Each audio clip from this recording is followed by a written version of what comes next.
स्वः तत्सवितुर्वरेण्यं भर्गो देवस्य धीमहि धियो यो नः प्रचोदयात्। हेलो फ्रेंड्स, मैं कुमार गौरव आपके चैनल सक्सेस पॉइंट में फिर से हाजिर हूँ। आप लोगों ने इससे पहले सिंधु घाटी सप्ताह के 3 पार्ट आए थे, उसमें देखा होगा आपने। फर्स्ट और सेकंड में डिटेल्स थे और थर्ड पार्ट में ऑब्जेक्टिव टाइप क्वेश्चन थे। लगभग 100+ मैंने डाला था उसमें, और मुझे लगता है कि आप लोगों ने जैसा देखा होगा, पसंद किया होगा, और लाइक कमेंट जैसे आए उसके हिसाब से तो मुझे लग रहा है कि आप लोगों ने अच्छा पसंद किया। लेकिन आप लोग क्या है, थोड़ा सा उसको और 2 बार 3 बार देख लेंगे तो आपके माइंड में पूरी तरह से वो एंटर कर जाएगा। चलिए हम लोग नेक्स्ट देखते हैं। नेक्स्ट हमारे पास है वैदिक एज, वैदिक सप्ताह, जिसको आर्यों की सप्ताह बोलते हैं। महाभारत आप लोगों ने देखा होगा, उसमें जनरली लेडीज लोग अपने हस्बैंड को आर्य कह के बुलाती थी। तो लगभग उसके उस समय के काल से रिलेटेड काल है ये। तो वैदिक सप्ताह में क्या है, इसको मुख्य जानने का स्रोत क्या है। जैसे कोई भी चीज़ हम लोग जानते हैं, सिंधु सप्ताह कैसे पता चलता था, चित्रात्मक लिपि थी, उस समय के कुछ खुदाई में साक्ष्य मिले थे, वो सब से हम लोगों ने आइडिया लगाया कि वो उस समय कैसा था। तो वैदिक टाइम में क्या था, हमारे पास एकमात्र स्रोत जिसको कहिएगा साहित्यिक स्रोत है। वेद हो गए, ब्राह्मण ग्रंथ हो गए, उपनिषद हो गया, आरण्यक हो गया, ये सब मिलने के बाद ही हम लोग इससे आइडिया लगा पाए कि वैदिक युग कैसा था। एक छोटा सा अभिलेखीय साक्ष्य मिला है, वो बोगज कोई भी मिला है, बस। इसके अलावा जितने भी हैं सभी आपके पास साहित्यिक साक्ष्य है। साहित्यिक में जाएंगे तो वैदिक एज मतलब वेद क्या है, वेद के हिसाब से हम लोग वैदिक एज बोलते हैं। वेद हम लोग ज्ञान को बोलते हैं, यानी उसमें क्या था, ज्ञान का दौर था। तो ज्ञान के दौर में वेद का अर्थ ज्ञान के रूप में लेते थे हम लोग। और उस समय के काल को 2 भागों में डिवाइड भी किया गया, क्योंकि दोनों काल में डिफरेंस क्या था कि हमारे पास टोटल कितने वेद हैं, आप लोगों को पता होगा, 4 वेद, ऋग्वेद, सामवेद, यजुर्वेद, अथर्ववेद। तो जो ऋग्वेद का जो काल था वो अलग था, और बाकी जो तीनों वेद थे उनका काल अलग था। ऋग्वेद का काल क्या कहलाया, ऋग्वेद का काल कहलाया ऋग्वैदिक काल। ये कौन सा टेन्योर था, 1500 बीसी से लेके 1000 बीसी, यानी 1500 से 1000 ईस्वी पूर्व तक। ये काल कौन सा है, ऋग्वैदिक। ऋग्वैदिक को ही हम लोग, जैसे वैदिक काल है तो उसी में ऋग्वैदिक काल पूर्व वैदिक और उसके बाद का काल उत्तर वैदिक, ऐसा करके कहते हैं। तो ऋग्वैदिक को ही हम लोग पूर्व वैदिक भी कहते हैं। इसके बाद आते हैं पूर्व वैदिक के बाद क्या आएगा, उत्तर वैदिक। उत्तर वैदिक कहां से है, ये 1500 से 1000 तक था, ये 1000 से 600 बीसी तक है, यानी ये हमारा उत्तर वैदिक का काल है। इसी समय बाकी जो तीनों वेद हैं उन तीनों की रचना इसके बाद हुई, मतलब इस टाइम में हुई थी। इस समय में ही ब्राह्मण ग्रंथ, जितने भी साहित्य आप इसके अलावा सुनते हैं, वो सब उसके बाद ही। लेकिन ऋग्वेद काल में सिर्फ ऋग्वेद। वैदिक साहित्य जो भी है इन्हें हम लोग श्रुति भी कहते हैं।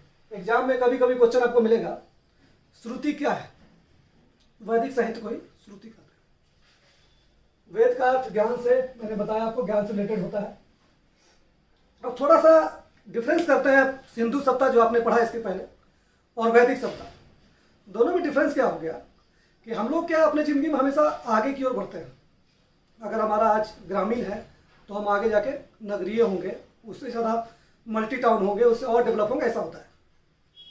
यहाँ उल्टा हो गया, सिंधु सप्ताह नगरीय सप्ताह थी, टाउन प्लांट बेहतर, सब कुछ अच्छा। यहाँ उल्टा हुआ, ये उल्टा ग्रामीण में चले गया, यानी ये ग्रामीण सप्ताह थी। इसमें शहर का कोई नामो निशान नहीं मिला है, ना है। कुछ लोग, कुछ इतिहासकार जो विद्वान हैं, उनका ये भी कहना है कि आर्यों ने ही सिंधु सप्ताह का विनाश किया होगा, उनके लोगों को मार दिया, उनके सप्ताह को खत्म कर दिया और फिर ग्रामीण सप्ताह बसाई। लेकिन ये कुछ उचित नहीं लगता है, क्योंकि कोई भी ऐसा नहीं सोच सकता है कि शहर को मतलब विनाश कर कोई गांव बसाएगा, ऐसा होता नहीं। तो ऐसा मानते हैं लोग। तो आर्य सप्ताह कहने का वैदिक सप्ताह ये किस क्षेत्र में बसा, जैसे सिंधु सप्ताह हड़प्पा आप सुने हैं, जहाँ हड़प्पा से ही हड़प्पा सप्ताह नाम पड़ा। कौन से नदी के अंतर्गत, सिंधु नदी। तो सिंधु नदी के हिसाब से सिंधु के पास जितने भी क्षेत्र बसे, सिंधु, रावी, ये सब नदियों पर जो क्षेत्र बसे, ये सब क्या कहला है, सिंधु सप्ताह। वैदिक सप्ताह भी कहीं ना कहीं बसा होगा। तो वैदिक सप्ताह को सप्त सेंधव क्षेत्र बोलते हैं, ठीक है। इसका जो केंद्र था वो सतलज यमुना पर ब्रह्मवत करके बोला जाता है। सतलज और यमुना ये दोनों के बीच का जो क्षेत्र है, कभी कभी गंगा जमुना का भी क्षेत्र में भी इसमें आता है। तो ये क्षेत्र हमारे पास ब्रह्मवत कहलाया।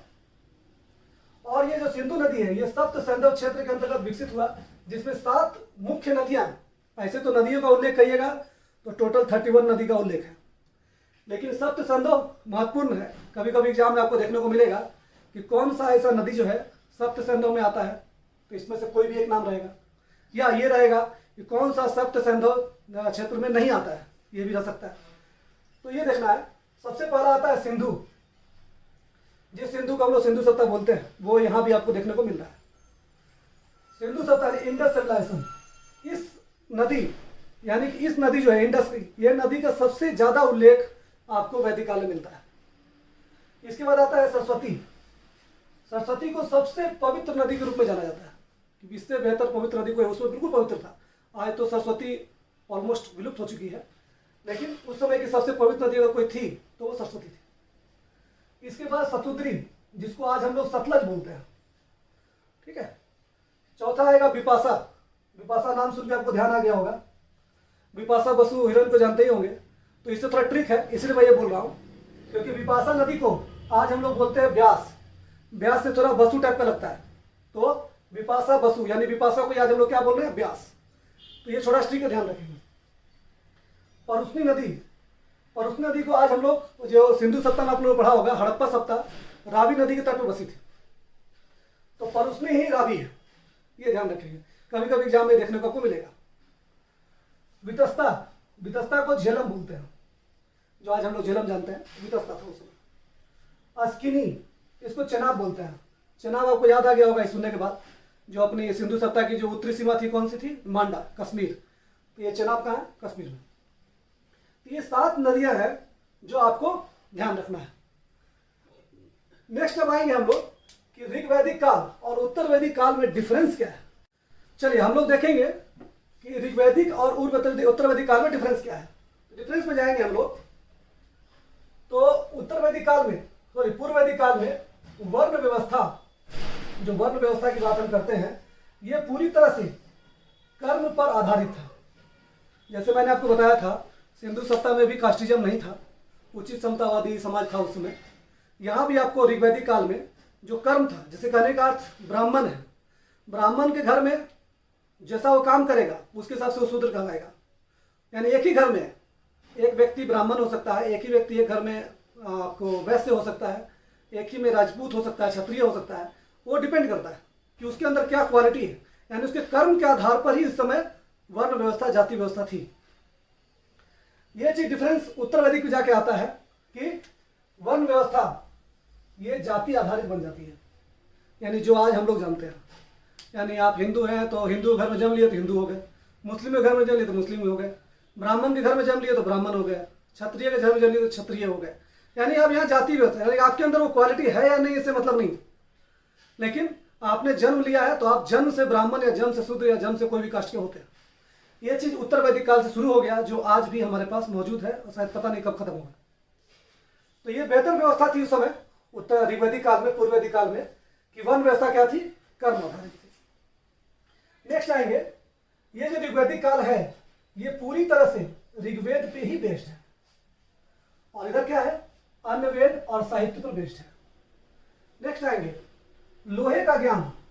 इससे पहले हम लोगों ने पढ़ा है पाषाण काल, सिंधु सत्ता, इस समय भी लोहे का ज्ञान नहीं था। ऋग्वैदिक काल में भी लोहे का ज्ञान नहीं है, लेकिन उत्तर वैदिक काल में आके लोहे का ज्ञान हो जाता है। ये जो उत्तर वैदिक काल से डेवलपमेंट स्टार्ट होता है, क्योंकि लोहे का ज्ञान एक बहुत बड़ा आविष्कार था, इस समय से डेवलपमेंट के हर रास्ते खुल गए। तो लोहे का ज्ञान आपको ध्यान रखना है। 2 काल है हमारे पास, ऋग्वेद काल, ऋग्वैदिक काल में अपना लोहे का ज्ञान नहीं था, उत्तर वैदिक काल से लोहे का ज्ञान हो जाता है। मूर्ति पूजा, ऋग्वैदिक समाज में मूर्ति पूजा नहीं थी, ये लोग बिल्कुल प्रकृति के पूजक थे, पानी का, अग्नि का, ऐसा करके पूजा करते थे, उसमें मूर्ति कुछ नहीं था। लेकिन उत्तर वैदिक काल से मूर्ति पूजा आपको स्टार्ट हो जाता है। ठीक है, नेक्स्ट हम आएंगे स्त्रियों की दशा। क्या है कि हमारे समाज में आज स्त्रियों की दशा अब तो काफी बेहतर हो रही है, उस समय भी ऋग्वैदिक काल में भी ये बहुत बेहतर था। इसमें एक से एक आपकी विदुषील महिलाएं हुई, लोपामुद्रा ऐसे करके बहुत सारे नाम है। तो ये लोग के समय यानी ऋग्वैदिक काल में स्त्रियों के जो लेवल था, जो उसका समाज में वैल्यू था, वो काफ़ी बेहतर था। ये स्त्रियाँ सभा समिति उस समय होती थी, उसमें इन लोगों को पार्ट लेने का अधिकार था, ये अपनी बात को रख सकती थी, पढ़ाई करने के लिए, पढ़ने के लिए स्वतंत्र थी, हर तरह से इनको आज़ादी थी ऋग्वैदिक समाज में। तो अगर थोड़ा सा बेहतर हम माने तो ऋग्वैद समाज स्त्रियों के लिए बहुत बढ़िया था। लेकिन यहाँ से जब उत्तर वैदिक काल में जाते हैं, उत्तर वैदिक काल में स्त्रियों की दशा में गिरावट आना शुरू हो जाता है, बहुत बुरा स्थिति रहता है। मतलब इस समय के लोगों बहुत सारे ऐसे साहित्य मिलेंगे जिसमें बहुत कुछ लिख दिया गया स्त्रियों के बारे में, कि इनका जन्म बेकार है, बहुत सारी बात है जो आपको मैं बताऊंगा आगे। मतलब कहने का दशा में गिरावट आनी शुरू हो जाती है। पशुपालन, ऋग्वैदिक काल में चूंकि सिंधु सभ्यता से ही कृषि स्टार्ट हो गया था, ऋग्वैदिक काल में भी कृषि था, लेकिन मुख्य व्यवसाय नहीं था। आपसे अगर एग्जाम में क्वेश्चन आया कि ऋग्वैदिक काल का मुख्य व्यवसाय क्या था, तो आपको बोलना है पशुपालन। इसमें सबसे ज्यादा महत्वपूर्ण अगर कोई पशु था इस समय तो वो था गाय, और दूसरा घोड़ा। गाय को ये लोग बहुत ही बड़ा धन मानते थे, गोधन, जिसे गोधन बोलते हैं।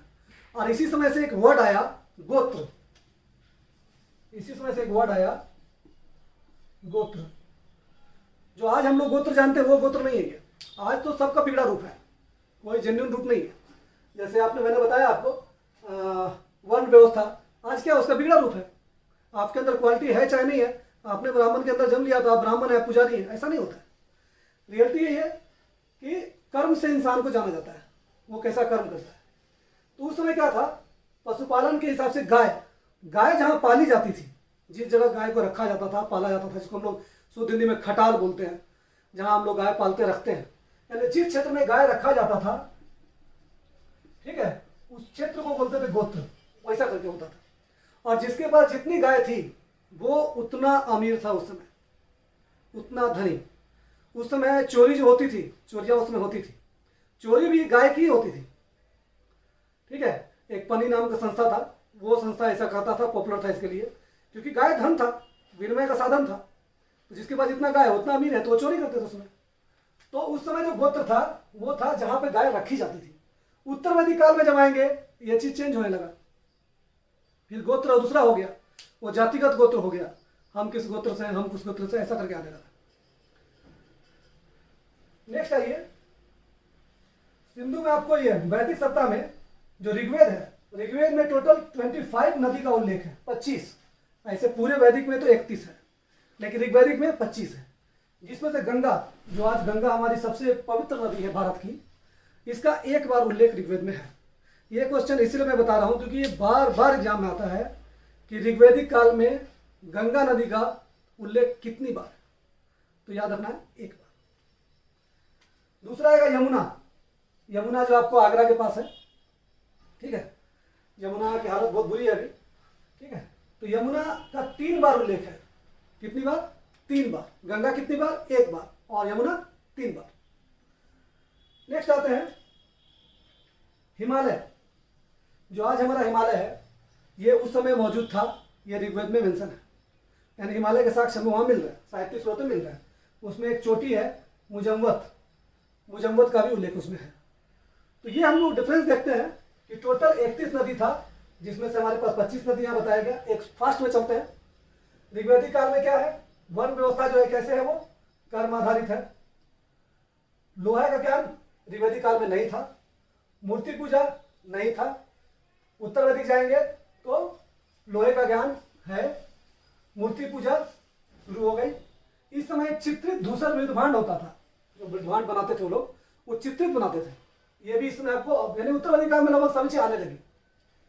वेद में जैसे आपने ऋग्वेद देखा, इस समय आपको यजुर्वेद, सामवेद,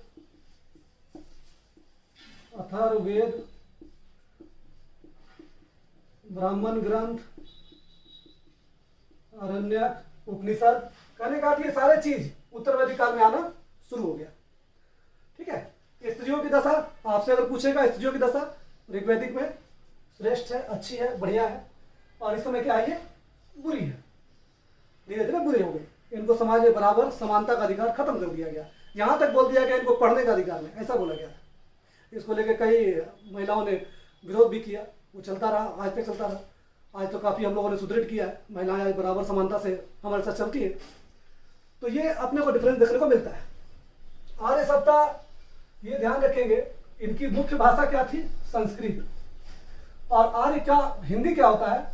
श्रेष्ठ या कुलीन। ये हमेशा पूछता है एग्जाम में, आर्य का हिंदी क्या होता है, इसका अर्थ क्या होता है? तो अर्थ, आर्य का अर्थ क्या है? श्रेष्ठ या कुलीन, दोनों में से कोई भी मिल जाएगा। दोनों मिलता है, दोनों टिक कीजिए, कोई भी एक मिलता है टिक कीजिए। भाषा हमेशा पूछ सकता है, संस्कृत थी, याद रखिएगा।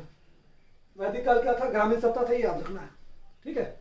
इसमें बहुत कंफ्यूजन है। बहुत सारे साहित्यकार ये बोले थे कि वैदिक काल जो आर्य है ये तिब्बत से आए, कोई बोले एशिया, मध्य एशिया से आए। तो हर तरह के लोगों के मत हैं इसमें। बाल गंगाधर तिलक का भी मत आता है, ठीक है। दयानंद सरस्वती जो थे हमारे, उनका भी मत आता है। तो ये सब मत आता है। तो हम लोगों ने ये देखा। अब नेक्स्ट हम ये देखेंगे, बोगज कोई जो मैंने बताया, वो तो साहित्य की बात हुई। अब हम लोग आते हैं अभिलेखीय साक्ष्य। बोगज कोई अभिलेख जो है ये एशिया माइनर में प्राप्त हुआ है हमारा। इसमें क्या मिला? जो ऋग्वैदिक काल के जो देवता थे, इंद्र, वरुण, मित्र, नसत्य, ठीक है। इंद्र क्या थे? वर्षा के देवता। वरुण हो गए, मित्र हो गए, ऐसा करके देवता थे। इनकी चर्चा बोगज कोई अभिलेख में जो 1400 ईस्वी पूर्व की है, इसमें मिलता है, ठीक है। नेक्स्ट आइए, ईरान से संबंध होने का प्रमाण।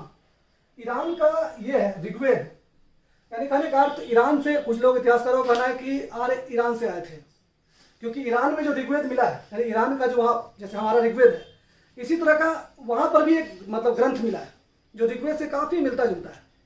तो एग्जाम में क्वेश्चन क्या मिलेगा आपको? ईरान का ऋग्वेद किसे कहते हैं? तो याद रखिएगा, ईरान का ऋग्वेद कहते हैं अवेस्ता। किसको कहते हैं? अवेस्ता।